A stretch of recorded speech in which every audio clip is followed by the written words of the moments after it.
I am the Tofu Golem. Please enjoy the video.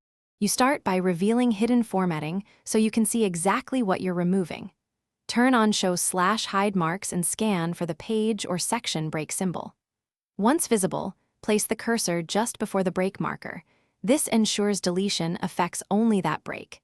If the break sits between paragraphs, select the marker alone rather than whole paragraphs. This precise placement avoids losing content and sets you up to cancel the break with a simple keystroke or menu action. Now remove the break. Press Delete if your cursor is before it or Backspace if after it. The marker disappears and text flows. In more complex documents, open the Layout or Page Setup menu and remove the specific section break type to preserve headers and footers. Once removed, scan surrounding pages to confirm margins, headers, and footers stayed intact.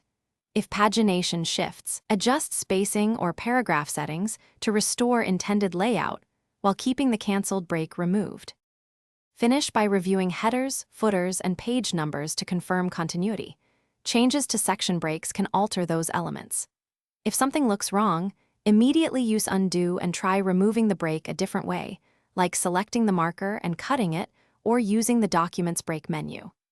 If recurring issues happen, replace manual breaks with automatic pagination or adjust paragraph spacing and keep with next settings. This prevents future unwanted breaks while keeping the document structure intact. Thanks for watching. Consider subscribing if we helped you today.